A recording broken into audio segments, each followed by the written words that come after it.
은혜 받으실 하나님의 말씀은 이사야 32장 1절에서 4절 말씀입니다. 구약 성경 1002쪽에 기록되어 있습니다. 우리 기록된 말씀을 다 같이 합독하시겠습니다. 보라, 장차 한 왕이 의로 통치할 것이요 방백들이 공평으로 정사할 것이며 또 그 사람은 광풍을 피하는 곳, 폭우를 가리우는 곳 같을 것이며 마른 땅에 냇물 같을 것이며 곤비한 땅에 큰 바위 그늘 같으리니 보는 자의 눈이 감기지 아니할 것이요 듣는 자의 귀가 기울어질 것이며 족한 자의 마음이 지식을 깨닫고 어눌한 자의 혀가 민첩하여 말을 분명히 할 것이라. 아멘. 오늘 저는 여러분과 함께 크리스마스 때 오신 그 사람이라는 제목으로 말씀을 나누겠습니다. 이 세상에서 가장 귀한 지식이 크리스마스 때 우리를 찾아오신 하나님 아들 예수 그리스도를 아는 지식인 것입니다.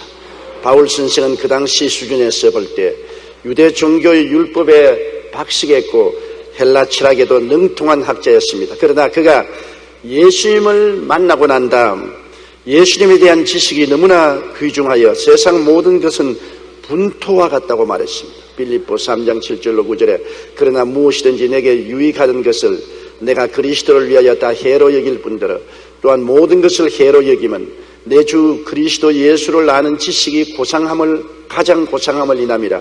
내가 그를 위하여 모든 것을 잃어버리고 배설물로 여기면 그리스도를 얻고 그 안에서 발견되려 함이니 내가 가진 의는 율법에서 난 것이 아니요 오직 그리스도를 믿음으로 말미암은 것이니 곧 믿음으로 하나님께로서 난 의라. 오늘 읽은 본문의 말씀은 예수님에 대한 가장 귀중한 지식을 우리에게 더하여 주시고 우리에게 복과 은혜가 넘치게 해 주십니다. 크리스마스 때 오신 아기 예수님이 우리와의 무슨 관계가 있느냐? 그냥 막연한 종교적이고 철학적이고 의식적인 형식적인 관계냐? 절박한 삶의 무언 관계를 갖고 오셨는가? 이런 것을 우리가 생각해 보지 않을 수 없습니다. 성경에는 크리스마스 때 우리를 찾아오신 하나님의 아들 예수님은 광풍을 피하는 곳이 된다고 말했습니다. 사막에서 광풍을 만나면 모래산이 순식간에 동서남북으로 옮겨갑니다. 그렇기 때문에 사막에서는 모래산을 보고 지형 지표를 삼아서는 안 됩니다. 아, 저기 모래산이 있구나. 저를 찾아가면 되겠다. 그러나 하루에도 몇 분씩 모래바람이 불어오면 산이 옮겨져 버리고 마는 것입니다. 모래가 심지어는 모래산이 3km 이상 되는 높은 산도 옮겨서 다른 데로 가버리기 때문에 모래산을 지형 지표로 삼았다가는 낭패를 당하고 마는 것입니다. 그런 사막의 광풍을 만나면 사람도 짐승도 순식간에 매몰돼 버리고 맙니다. 아무도 그 바람을 이겨낼 수 없습니다. 여러분, 오늘날 우리가 사는 이 세상에도 광풍이 불어오는 것을 많이 봅니다. 미국의 하리케인과 뉴올리언스를 보십시오. 거대한 광풍인 허리케인이 불어오니 뉴올리언스는 유수 깊은 도시 하나가 사라져버리고 마는 것입니다. 광풍이 다가오면 개인과 도시도 사라져버리고 마는 것입니다. 오늘날 우리 주위에 불어오는 광풍은 죄악의 광풍인 것입니다. 하나님의 법을 떠난 인간의 실상은 죄악이 일으키는 전쟁 그리고 정치 폭풍우 개혁의 바람, 혁명의 바람 이런 명목으로 수많은 사람들 수천만 명의 생명을 빼앗아갑니다. 죄악의 바람이 인간 사회 속에 여러 가지 형태로 나타나서 퇴절하고 죽이고 멸망시킨 것을 봅니다. 하나님 없는 문화를 통한 퇴폐와 타락의 바람이 오늘날 우리 주변에 거세게 불어오고 있는 것을 봅니다. 인터넷이라는 매체를 통해서 어느 곳이나 하나님 없는 문화의 세속적인 바람이 불어제끼고 있는 것입니다. 거기에 젊은이들은 추풍 낙엽과 같이 불려가고 있습니다. 우리 주변에 질병의 광풍도 쉼없이 불어오고 있습니다. 여러분, 요사이 소위 말하는 조류 독감이라는 것도 무시무시한 광풍입니다. 신종 질병으로 알려진 조류 독감은 과학자들의 조사 결과에 과거에 이미 존재했던 질병으로 판명되었습니다. 1918년에서 1919년 1년 동안에 전 세계를 휩쓸어 무려 5천만 명의 생명을 빼앗아간 스페인 살인 독감이 실제는 조류 독감이었다는 것이 오늘날 과학자들이 증명하고 있는 것입니다. 한때 조류 독감이 휩쓸어 구라파 5천만 명이 죽었습니다. 오늘날에는 여러분, 구라파에 일어난 일이 강 건너 불이 아닙니다. 통신과 교통의 발달로 말미암아 저 땅끝에 일어난 일이 순식간에 이 땅끝까지 전파되는 것입니다. 오늘날 조류독감으로 말미암아 세계 보건기구가 전전 경고하고 있는데 이 광풍이 만일 분다면은 지구는 거대한 파멸의 위기에 처하게 될 것입니다. 세상엔 가난과 저주의 광풍도 불어오고 있는 것입니다. 오늘날 사실 예수를 과거에 잘 믿었든지 오늘날 잘 믿든지 하는 서구 미국과 몇몇 예수 잘 믿었던 나라를 제외하고는 모두 다 지극히 가난합니다. 아프리카 대륙의 가난한 동남아 그리고 남미의 적빈한 빈민들이 얼마나 많은지 말로 다 알 수 없어요. 가난의 바람이 태풍처럼 불어오는데 이거 도저히 세계기구가 감당하지 못하고 있는 것입니다. 그리고 마귀의 흑암과 사망의 광풍은 누구든지 부딪히는 것입니다. 안 죽을 사람 누가 있습니까? 사람이 한번 나서 죽는 것은 정한이 치는 것입니다. 죽음의 광풍은 이 세대를 휩쓸어가고 있는 것입니다.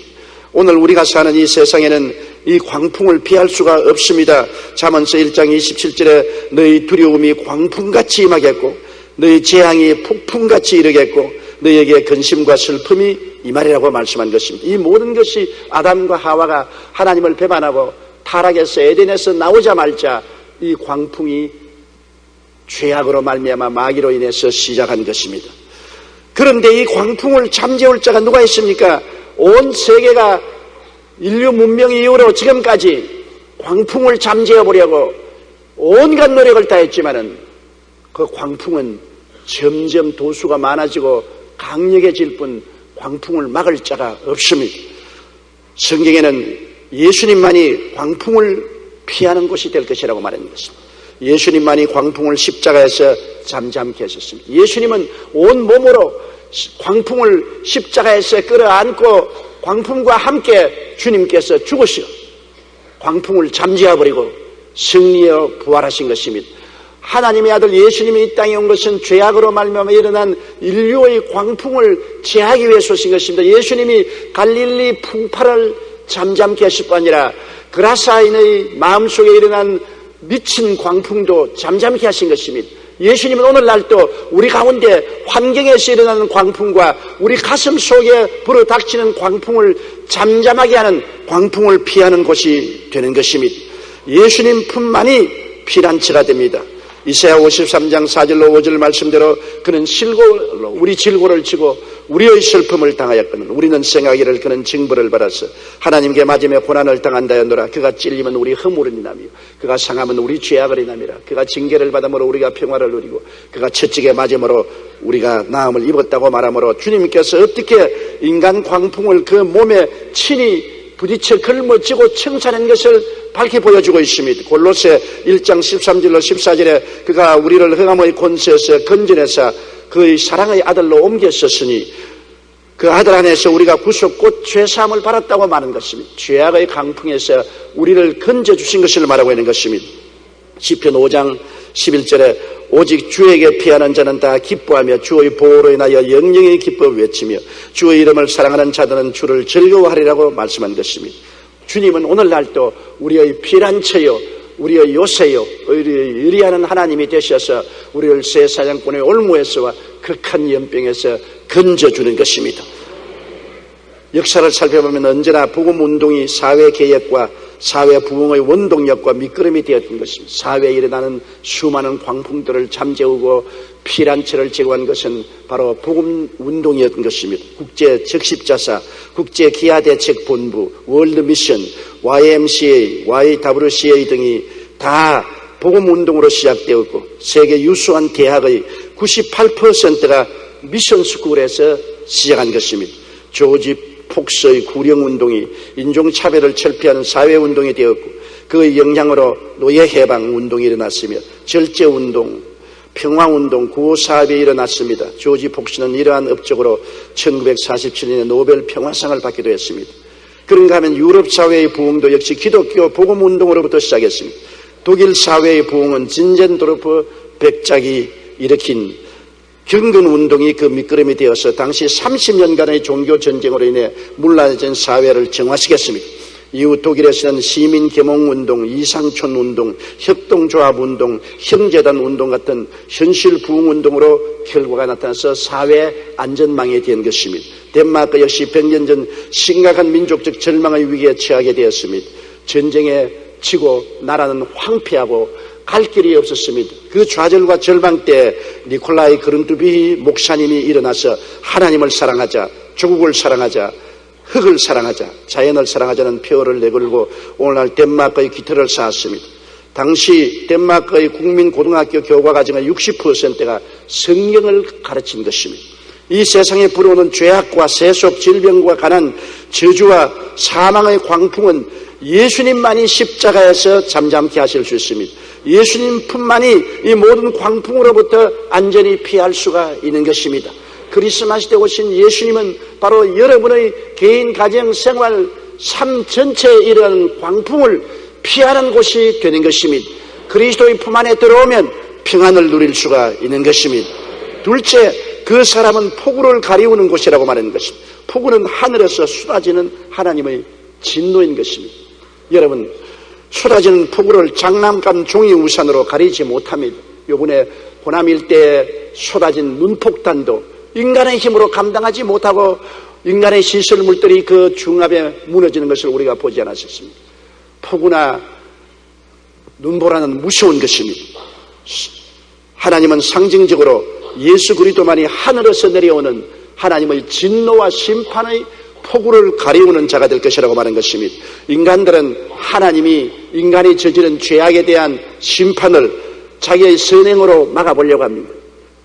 손바닥으로 하늘을 가리울 수 없는 것처럼 인간의 착한 행실로 하나님의 진노의 심판을 막을 수가 없습니다. 그렇지 않으면 내가 고행을 해서 하나님의 심판을 갚아보겠다 했는데 인간의 고행은 죄악을 갚을 만한 힘이 없습니다. 인간의 종교를 통해서 하나님의 심판을 갚아보겠다 했는데 어떤 종교도 하나님의 얼굴을 가리울 수가 없습니다. 인간의 수행도 하나님의 진노의 심판을 막을 사람이 없습니다. 잠언서 16장 2절에 사람의 행위가 자기 보기에는 모두 깨끗하여도 야훼는 심령을 감찰하신다고 말했습니다. 로마서 3장 10절로 12절에 의인은 없나니 하나도 없으며 깨닫는 자도 없고 하나님을 찾는 자도 없고 다 치우쳐 한 가지로 무익하게 되고 선을 행하는 자는 없나니 하나도 없다고 말하는 것입니다. 그러므로 선행이나 고행이나 종교나 수행을 통해서 하나님의 진노의 심판을 면해보려고 하는 것은 너무나 어리석은 인간의 몸부림에 불과한 것입니다. 시편 1편 5절에 악인이 심판을 견디지 못하며 죄인이 의인의 회중에 들지 못하려고 말한 것입니다. 이 땅에 많은 종교들이 있습니다. 이들은 하나같이 사람의 행위와 노력으로 마음의 평안과 구원을 얻을 수 있다고 주장하고 있습니다. 유대교는 율법을 행함으로 구원에 이른다고 말합니다. 불교는 참선이나 선행, 고행을 통해서 구원에 이른다고 주장합니다. 이슬람교 역시 매일 5번 메카를 향해 기도를 하고 매년 한 달 동안 금식을 하며 일생에 한 번은 메카로 성지순례를 해야 구원을 얻는다고 말합니다. 힌두교도 극심한 고행을 통한 구원을 주장합니다. 장기적인 단식, 걸식, 불 속으로 뛰어들기, 높은 곳에서 뛰어내리기, 한쪽 다리로 서있기, 가시덤불이나 오물 위에 누워 생활하기, 몸에 재를 뒤집어 쓰기, 손톱과 머리카락을 자르지 않기 등의 여러 가지 방법들이 있습니다. 자신들의 행위와 노력으로 무언가를 이루려고 하는 것입니다. 그러나 어떠한 노력이나 고행을 통해서도 구원을 얻을 수가 없습니다. 인간의 노력은 폭우를 막으려는 장난감 종이 우산과 같은 것입니다. 오직 예수님은 십자가 은혜의 천정 밑에 들어가야 폭우가 가려지는 것입니다. 예수님은 십자가 밑에서 하나님의 진노의 폭우는 중지하는 것입니다. 아무리 하나님의 진노의 폭우가 심해도 이미 예수님이 십자가에서 다 받아서 그를 청산해버리고 마는 것입니다. 여러분, 하나님의 진노는 현재 세상에서 안 일어난다고 생각하는 사람 많습니다. 성경은 말합니다. 사람이 무엇으로 심든지 그대로 거두리라. 사람은 악행을 심고도 입술 닦아버리고 괜찮을 것으로 생각하는데 심은 대로 거두게 되는 것입니다. 자기 당대에 거두든지 후대에 거두든지 심은 것은 안 거둘 수가 없어요. 콩 심은 데 콩이 나고 팥 심은 데 팥이 나는 것입니다. 심은 행위를 따라서 거두는 것이 심판인 것입니다. 하나님께서는 악을 행하는 자에게는 악으로 심은 대로 심판으로 거두게 하는 것입니다. 에레미야 예가 3장 39절에 살아있는 사람은 자기 죄로 벌을 받나니 어찌 원망하려고 말한 것입니다. 에레미야 14장 10절에 그들이 어그러진 길을 사랑하여 그 발을 금하지 아니하므로 나 야훼가 그들을 받지 아니하고 이제 그들의 죄를 기억하고 그 죄를 벌하리라고 말씀한 것입니다. 말세에는 온 세상 사람들이 심판을 받죠. 한 사람도 면할 수가 없습니다. 하나님이 어디 있느냐? 예수 믿지 말고 내 주먹을 믿어라. 그런 큰 소리 하는 사람들이 모두 다 진노의 심판을 면할 수가 없습니다. 이사야 13장 9절로 11절에 야훼의 날 곧 잔혹이 분냄과 맹렬히 노하는 날이 임하여 땅을 황무케 하며 그 중에서 죄인을 멸하리니 하늘의 별들과 별들기가 그 빛을 내지 아니하며 해가 돋아도 어두우며 달이 그 빛을 비추지 아니할 것이로다.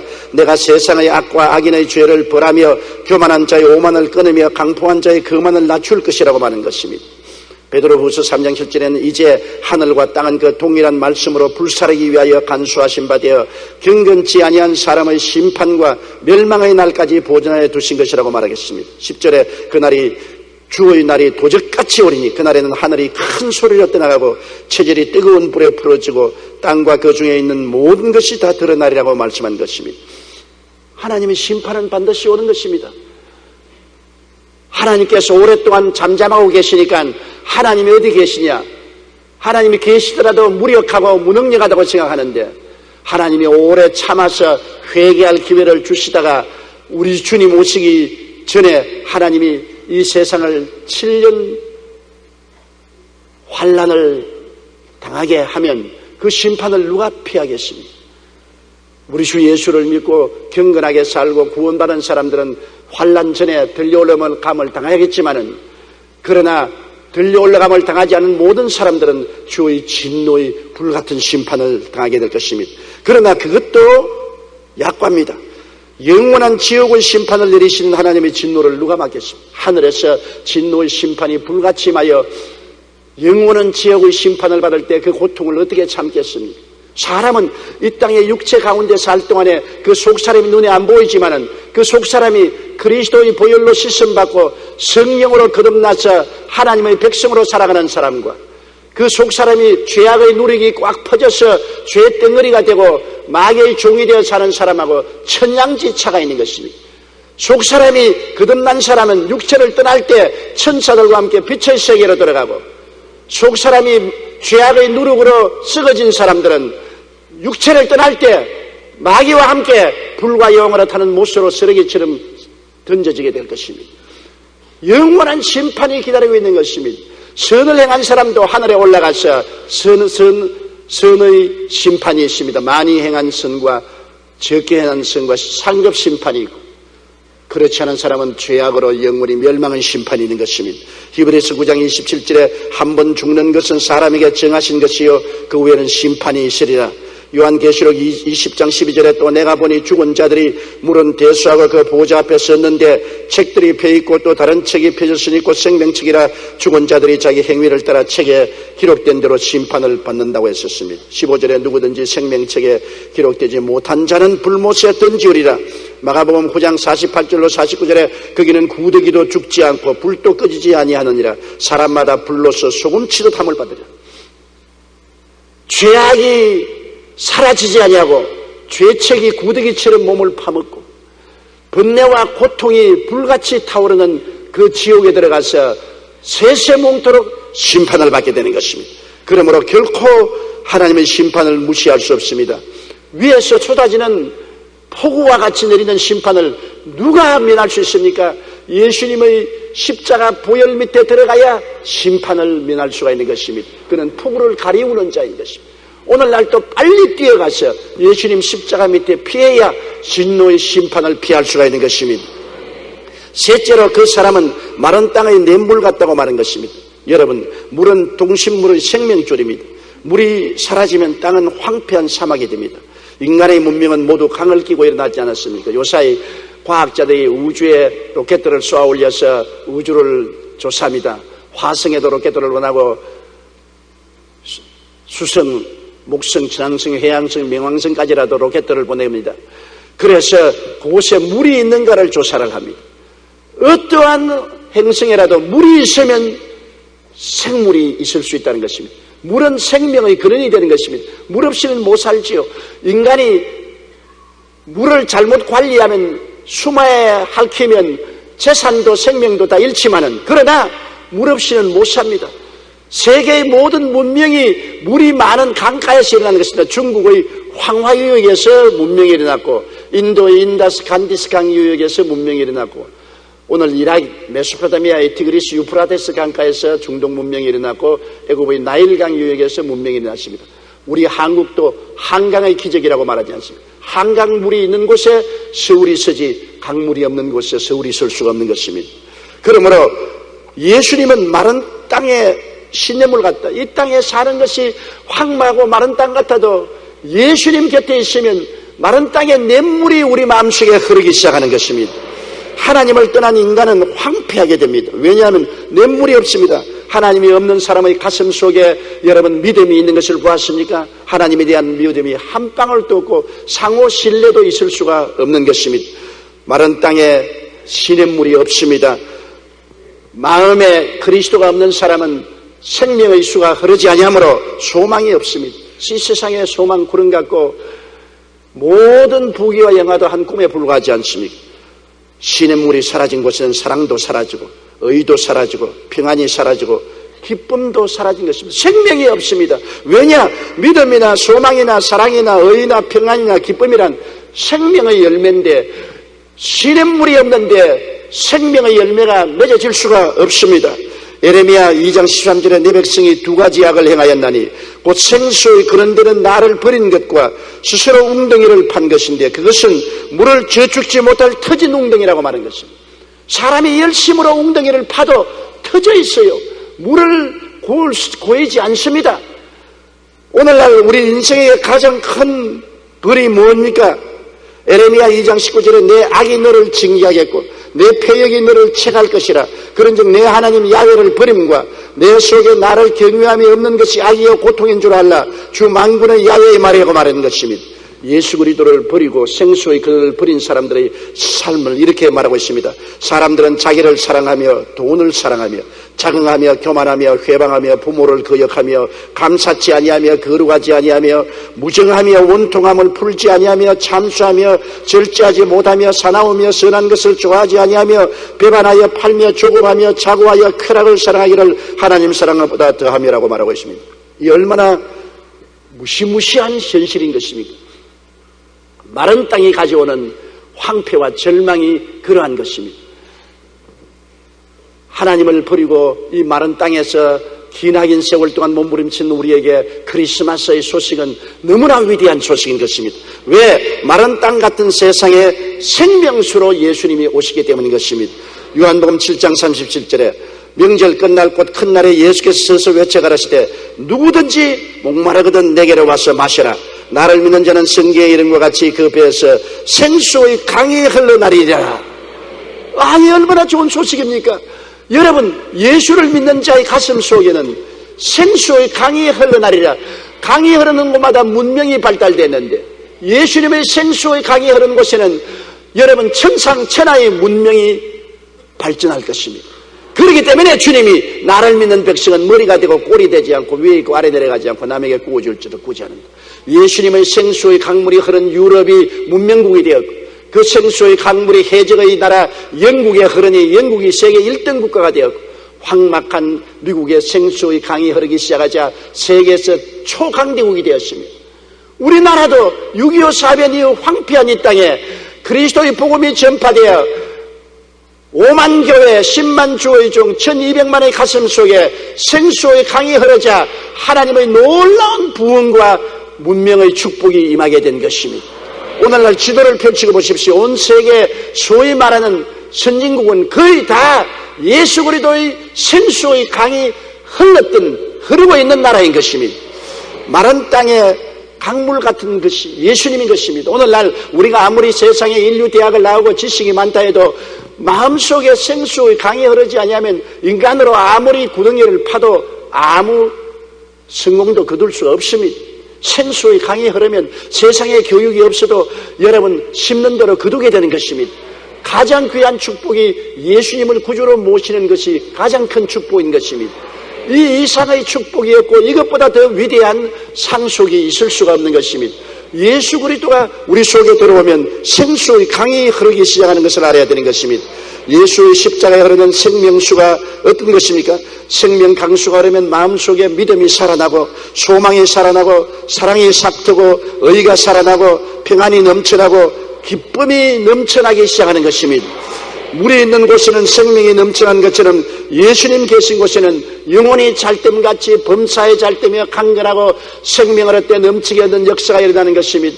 예수님은 생명의 원천으로서 이 땅에 오셨습니다. 그리스도의 생애를 보십시오. 가정마다 죄인은 용서받고 의인이 되고 귀신은 쫓겨나가고 병은 낫고 가난한 사람에게는 먹을 것이 주어지고 불안한 자에게는 평안이 있고 풍랑이 일어난 곳에는 평화가 다가온 것입니다. 주님은 생수의 근원이 되시기 때문에 오늘 크리스마스에 오신 예수 그리스도를 구주로 모시면 여러분의 가슴 속에 생수의 강이 흐르기 시작하는 것입니다. 어찌할 도리가 없이 흐르는 생수의 강을 통해서 모든 것이 달라지고 변화되고 생명의 역사가 일어나기 시작하는 것입니다. 요한복음 4장 14절에 내가 주는 물을 먹는 자는 영원히 목마르지 아니하리니 나의 주는 물은 그 속에서 영생하도록 솟아나는 샘물이 되리라고 말씀하신 것입니다. 에레미야 31장 12절에 그 심령은 물된 동산 같겠고 다시는 근심이 없으리라고 말한 것입니다. 그는 물가에 심기운 나무가 뿌리를 강변에 뻗치고 더위가 올지라도 두려워 아니하며 그 앞이 잎이 청청하며 가무는 해에도 걱정이 없고 결실이 그치지 아니하리라고 하셨으니 예수 믿는 삶이 가장 복된 삶이요 축복받는 삶이요 성공하는 삶의 비결이 되는 것입니다. 학력이 아닙니다. 자꾸 인류대학 인류대학인데 인류대학이 아닙니다. 인류 신자가 축복받는 것입니다. 예수의 생명 강수를 품에 품은 사람이 어느 곳에 가서도 성공을 가져오고 행복을 가져올 수 있는 것입니다. 역사적으로 가장 위대하다고 하는 사람들이 내린 결론을 보면 이렇습니다. 최고의 현이라는 소크라테스는 나는 나의 무지를 알았다 그렇게 말했습니다. 이슬람교를 창시한 마호메드는 나는 죄를 씻기 위해 무릎이 닳도록 기도했다고 했습니다. 동양의 성인이라는 공자는 나는 미래를 모른다고 했습니다. 불교를 창시한 석가는 너희 구원 즉 해탈을 너희가 힘써 성취하라고 말했습니다.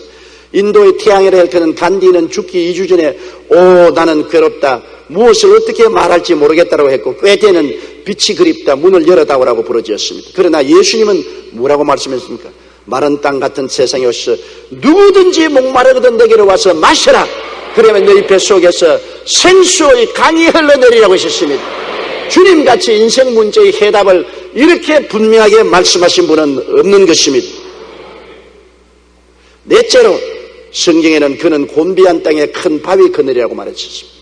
햇빛이 내려 쪼이는 광야에 나무 한 그루 풀 한 폭이 없는 곳에 지친 발걸음을 끌고 가는 탈진한 나그네에게는 큰 바위 그늘 밑은 생명과 소생의 피난처인 것입니다. 넓고 넓은 광야에 끝없는 초원에 해는 내려 비추고 지치고 피곤하고 나무 한 그루 없고 물도 없는 곳에 흙이 지고 목말라서 죽게 된 사람 어디에서 생명을 유지할 수 있습니까? 끊임없이 뜨거운 햇빛에 몸에 수분은 증발하고 몸은 말라 들어가는데 큰 바위 그늘이 있으면 그 밑에 들어가면 순식간에 시원하고 선선하고 살아날 수가 있는 것입니다. 이 땅의 삶은 곤비한 땅입니다. 여러분 이 땅에 사는 삶 자체가 곤비합니다. 어린아이가 태어날 때 웃고서 태어나는 어린아이 봤어요? 죽을 때 웃으면서 죽는 사람은 예수 믿는 사람 많습니다.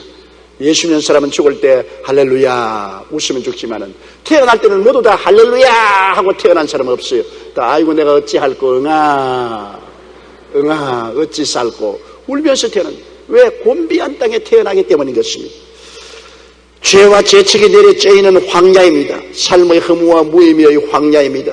죽음의 절망의 황야인 것입니다. 끝없는 싸움과 분쟁, 생존하기 위한 몸부림의 땅, 이 황야에 우리가 태어나서 삽니다. 이 곤비한 땅에 생명의 소생함을 얻을 곳이 어디가 있습니까? 돈입니까? 지위입니까? 명예입니까? 권세입니까? 얼마 안 가서 이런 것들은 다 가짜인 것을 보여주는 것입니다. 시편 103편 15절에 인생은 그날이 풀과 같으며 그 영화가 풀의 꽃과 같도다. 야고보서 4장 15절에 내일 일을 너희가 알지 못한다. 너희 생명이 무엇이뇨? 너희는 잠시 있다 없어지는 안개니라. 인간들이 이 곤비한 땅에서 전쟁을 없애보려고 얼마나 애를 썼습니까? 지금도 우리나라가 북한하고 전쟁을 피하기 위해서 우리의 말하고 싶은 말도 못하지 않아요. 북한의 인권이 중대한 위기에 처해서도 국가가 말 못하는 것은 북한을 마음속에 괴롭게 만들어서 혹시 전쟁을 걸어오면 어떨까 싶어서 전전긍긍하고 바른 말도 못하고 북한 앞에서 저자세를 취하고 있습니다. 북한이 달러를 위조해서 온 세계를 뿌리는데 미국이 그 증거를 확실히 가지고 있다고 해도 우리 한국은 없다. 그런 거 있을 수 없다. 다 알아요, 있는 것. 우리 한국에서도 북한이 만든 위조 달러를 많이 잡았어요. 그래도 북한의 마음을 건드리지 않으려고 있는 것도 없다고 하는 이런 처지였습니다. 다 왜 그렇습니까? 전쟁 피하려고. 북한하고 전쟁을 피하면 끝장이 난다. 우리도 끝장이 나고 북한도 끝장이 나니 어찌하든지 전쟁을 피해보자는 작전 때문에 우리 정부가 큰 소리를 못하고 있는 것을 저는 번연히 들여다보고 알고 있습니다. 그 정부의 고충을 우리도 충분히 이해할 수 있습니다. 인간들은 어떻게 하든지 전쟁을 막고 평화를 이루기 위해 부단히 노력과 수고를 해왔습니다만 그 수고가 예수 없이 한 것은 허무하게 되고 말았습니다. 1912년 제네바 회의에서 세계 여러 나라 대표들이 모여 다시는 이 땅에 전쟁이 없어야 한다고 하면서 전쟁 영구 종식 선언을 했습니다. 다시는 이 땅에 젊은이들이 총알 바지로 죽고 가거나 엄청난 재산의 손실을 가져오는 파괴가 있지 말아야 하겠다는 것입니다. 그러나 의없게도 이 선언을 한 지 2년도 지나기 전에 1914년 7월 오스트리아가 세르비아에 선전포고함으로 1차 세계대전이 일어났습니다. 4년에 걸친 전쟁으로 군인 1천만 명이 죽고 2,100만 명이 부상을 당했습니다. 처참한 곤비한 땅 아닙니까? 종전 후인 1919년 1월 전성국의 27개국 대표들이 프랑스 파리에 모여 강화회의를 열었습니다. 그들은 또다시 전쟁이 일어나면 우리의 문명은 멸망되고 말 것이라고 하여 국제연맹을 창설하여 스위스 제네바에 그 본부를 두고 이제부터 모든 국가 간의 분쟁과 문제들은 이곳에서 평화롭게 해결될 것이라고 선언했습니다. 그리고 1920년부터 1939년까지 19년 동안 무려 4,568회나 평야제약을 체결했습니다. 그러니까 한 달에 2번, 보름에 1번 꼴로 근 20년간 평화를 위한 죄악과 회담 선언을 했습니다. 밤낮 북한하고 평화죄악과 회담하는 것과 한 가지입니다. 그러나 역시 1939년에 일어난 2차 세계대전으로 헛수고가 되고 말았습니다. 6년에 걸친 전쟁은 2,700만 명이 전사자를 내었고 전쟁에만 5조 1천억 불의 돈이 들어갔습니다. 전쟁이 끝나자 이번에는 사람들이 또다시 국제연합을 창설해서 전쟁을 방지해보려고 노력했습니다. 그러나 결과는 어떻습니까? 국제연합을 만들고 난 이후에도 6.25 한국 전쟁이 일어났고 월남전, 이란, 이라크 전쟁, 소련의 동구군 침군, 쿠바 전쟁들이 일어났고 지금도 미국과 이라크전, 팔레스타인 분쟁으로 온 세계가 몸살을 앓고 있습니다. 이 땅의 삶은 곤비한 삶입니다. 끝없는 싸움과 분쟁으로 생존하기 위해 몸부림쳐야 하는 것입니다. 인간의 힘으로는 이 분쟁과 싸움을 도저히 해결할 수가 없습니다. 언제 어느 곳에서 비참한 전쟁이 일어나고 이 황야에서 쓰러져 죽을지 알 수가 없는 것입니다. 그런데 성경은 말씀하기를 예수님 한 분만은 곤비한 땅에 큰 바위 그늘이 된다고 말합니다. 천당에 올라가기 전에 이 땅에 살 동안에도 예수님께 피하면은 이 곤비한 땅에서 평화를 얻을 수가 있다고 말하고 있는 것입니다. 죄악의 불꽃더위도, 텅 빈 허무의 가슴의 황야도, 죽음과 절망의 황야도, 싸움, 분쟁, 고난의 삶도 예수님 바위 그늘에 들어가면 극복할 수 있다는 것입니다. 마태복음 11장 28절에 수고하고 무거운 짐진 자들은 다 내게로 오라. 내가 너희를 쉬게 하려고 말씀한 것입니다. 아무리 육자회담을 해도 결과가 안 나오지 않습니까? 다 자기의 욕심을 가지고서 서로 대안이 타협이 안 되지 않습니까? 예수께로 나와야 예수님이 문제를 해결할 수 있는 것입니다. 이사야 40장 27절로 31절의 말씀을 들어보세요. 야곱아 내가 어찌하여 말하며 이스라엘아 내가 어찌하여 이르기를 내 사정은 야훼께 숨겨졌으며 원통한 것은 내 하나님께서 수리하심을 받지 못한다느냐. 너는 알지 못하였느냐 듣지 못하였느냐.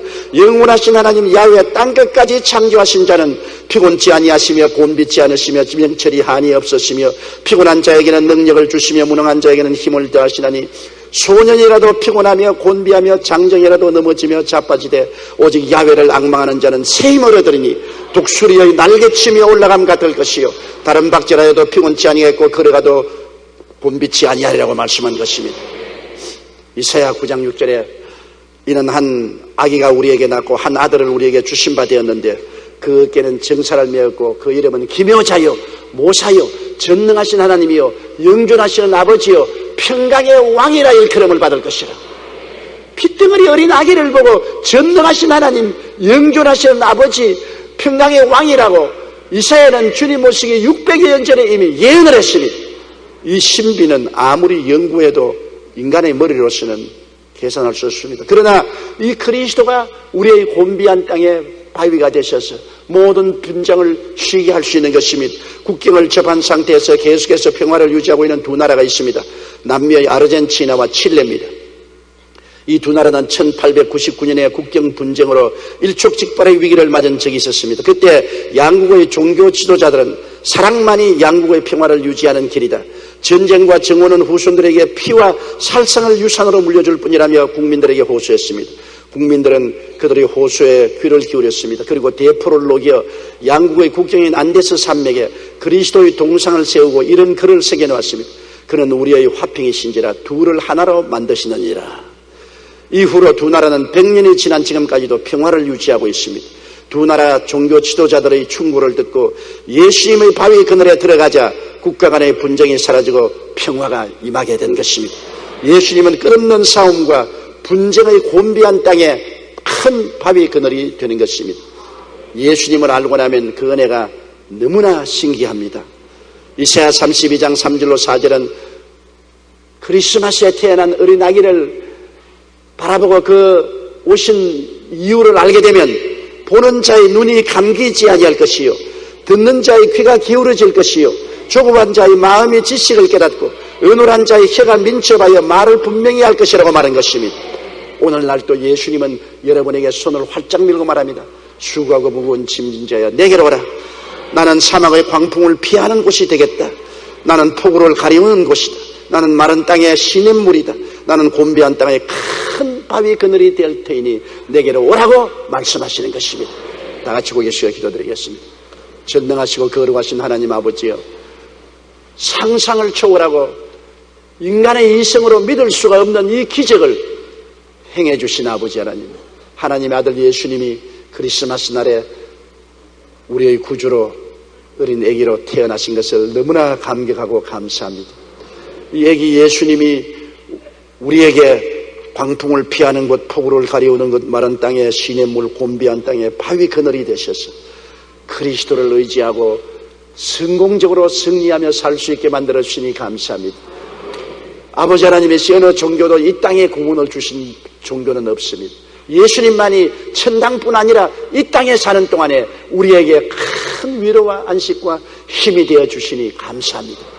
아버지 하나님, 크리스마스에 오신 어린 아기 예수 그리스도를 모두 다 마음속에 깊이 모셔드리고 의지하게 도와주시옵소서. 예수님 이름으로 기도드리옵나이다. 아멘.